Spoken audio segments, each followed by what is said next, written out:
Shalom, halo semuanya. Perkenalkan, nama saya Nathan Immanuel dari program studi sarjana teologi Sekolah Tinggi Teologi Cipanas.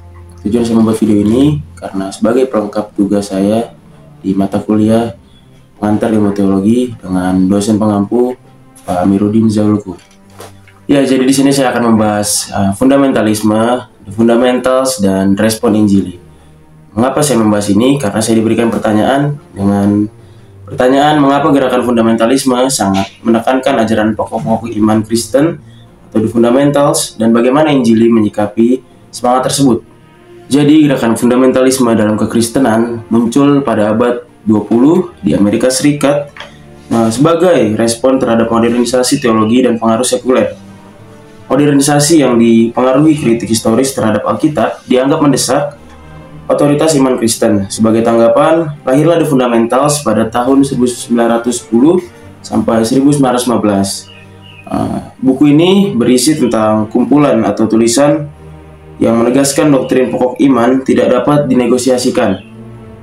Inti ajaran pada buku ini mencakup ketidaksalahan dalam Alkitab atau biblical inerrancy, lalu kelahiran Kristus dan dari anak darah Maria atau virgin birth date, dan kematian yang bersifat substitusioner, penggantian terhadap penerimaan dosa, kebangkitan tubuh, serta realitas mujizat.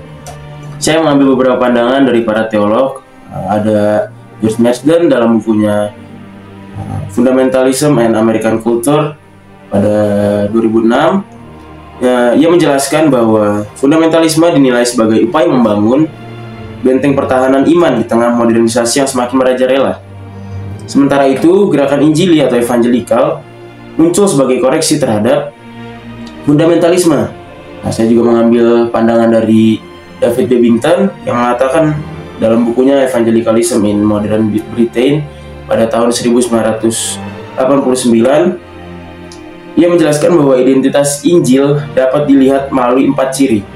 Pertama, ada penekanan pada pertobatan pribadi, sentralitas atau pusat inti salib.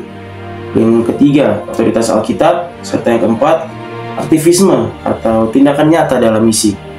Maka dari itu, berbeda dengan fundamentalisme yang cenderung menarik diri dari budaya modern atau tertutup, Injili justru berupaya untuk terlihat dalam ranah sosial, ranah politik, dan ranah intelektual. Ada satu tokoh yaitu Marnold yang dalam bukunya The Scandal of the Evangelical Mind pada tahun 1984, di sini yang menjelaskan bahkan menyoroti upaya Injili untuk mengatasi kesan anti-intelektual dengan membangun pemikiran teologis yang lebih matang. Dengan demikian, meski keduanya sama-sama berkomitmen pada otoritas Alkitab dan ajaran pokok umat Kristen, perbedaan utama terlihat jelas pada sikap mereka terhadap modernisasi. Di sini Injili menegaskan bahwa fundamentalisme berjasa dalam menjaga inti iman Kristen di tengah ancaman modernisasi teologi. Penegasan fundamentalis terhadap otoritas Allah atau otoritas Alkitab serta pembelaan terhadap doktrin-doktrin iman dinilai sejalan dengan komitmen Injili terhadap dasar iman yang alkitabiah. Maka dari itu, dalam hal ini Injili menghormati dan menghargai warisan fundamentalisme sebagai bentuk kesetiaan pada kebenaran Injil.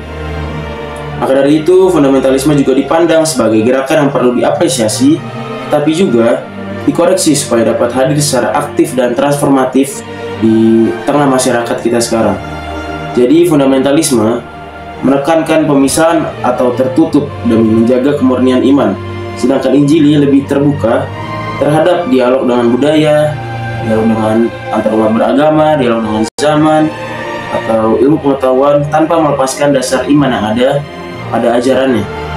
Maka dari itu dapat disimpulkan bahwa fundamentalisme, fundamentals, dan Injil respon Injil terhadap hal ini sangat berkaitan atau saling berkaitan.